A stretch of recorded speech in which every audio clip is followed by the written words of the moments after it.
وہ اس کے اعمال کا نتیجہ ہوا کرتی ہیں۔ یہ الگ بات ہے کہ کبھی کبھی وہ آزمائش بھی ہوتی ہے۔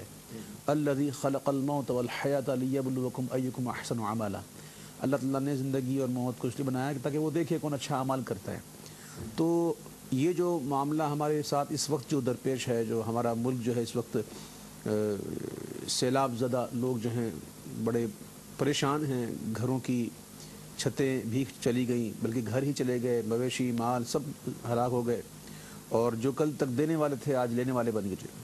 تو یہ معاملات جو ہمارے سامنے موجود ہیں، اس میں ہم یہ کہہ سکتے ہیں کہ یہ شامت اعمال بھی ہے اور آزمائش بھی ہے۔ آزمائش ان لوگوں کے لیے جو الحمدللہ تھے تو بعمل، لیکن ان کے ساتھ بھی یہ معاملات آئے۔ آج دیکھ رہے ہیں کہ بروں کے ساتھ اچھے بھی، یعنی وہ کہتے ہیں گیہوں کے ساتھ گن بھی پس جاتا ہے۔ تو کئی لوگوں کے لیے یہ ہم کہہ سکتے ہیں کہ شامت اعمال ہے، سزا بھی ہو سکتی ہے، اور کئی لوگوں کے لیے یہ آزمائش بھی ہو سکتی ہے۔ اب آپ نے جیسے یہ ذکر کیا کہ کیا ہم دین سے دور ہو گئے، میرے خیال میں میرے اس جملے کے اندر آپ کے سوال کا جواب آ گیا۔ واقعی اگر ہم اس وقت اللہ کی فرما برداری میں ہوتے، اس کے احکام بجا لاتے، تو شاید ہمیں یہ دیکھنا نصیب نہ ہوتا۔ تو یہ جو کچھ بھی ہے میں سمجھتا ہوں ہمارے اعمال کا نتیجہ ہے، اور بہت اس وقت ضرورت اس بات کی ہے کہ ہمیں کثرت کے ساتھ استغفار کرنی چاہیے، اللہ کے حضور معافی مانگنی چاہیے گڑ گڑا کر۔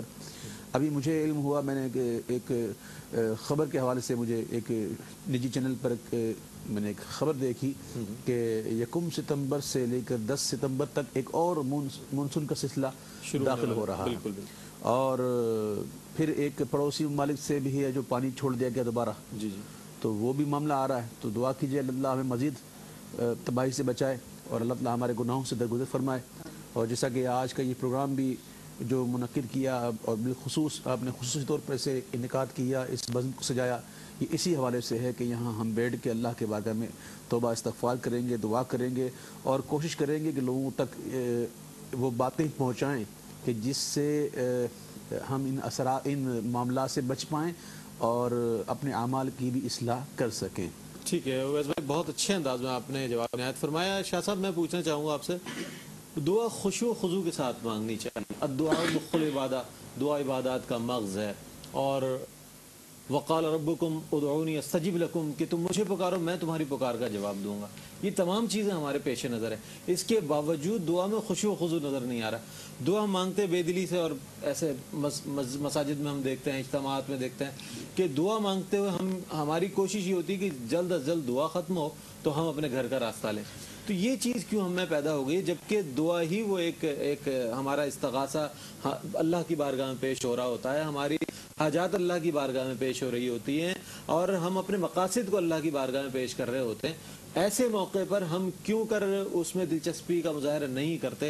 کس طرح دعا میں خشوع و خضوع پیدا ہو کہ وہ ہماری دعائیں اللہ کی بارگاہ میں مستجاب ہو جائیں؟ دیکھیں، دعا میں خشوع و خضوع پیدا کرنے کے لیے، یعنی دعا یہ ایک عبادت ہے، دعا عبادت ہے۔ اب اس کے لیے ضروری ہے کہ ہم اپنے شکم کو، اپنے پیٹ کو، جیسے بتایا گیا حدیث پاک میں بھی، کہ لقمہ حرام سے بچایا جائے۔ صحیح۔ کیونکہ اصل یہ ہے، اسی طرح گناہوں کی کثرت جب یہ دل کو سیاہ کر دیتی ہے تو پھر آدمی کا عبادت میں دل نہیں لگتا۔ اسی طرح ذکر اللہ کی کثرت جو ہے وہ دل کی سیاہی کو دھو دیتی ہے۔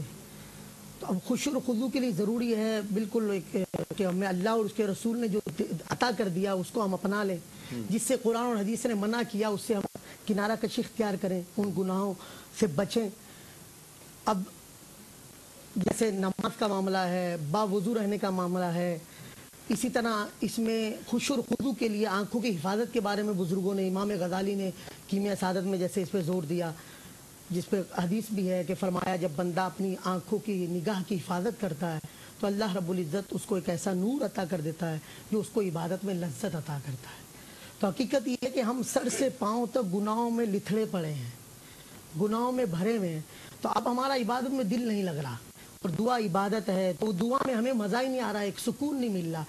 یہ کیا ہے؟ ہماری اپنی شامت اعمال ہے۔ صبح اٹھ رہے ہیں، ہماری ابتدا گناہوں سے ہو رہی ہے، رات کو سوتے ہیں ہم گناہ کر کے سو رہے ہیں، اور ہماری بدقسمتی یہ ہے کہ اب گناہ کرنے پر بھی ہمیں گناہوں پر ندامت نہیں آ رہی، گناہ کرنے پر بھی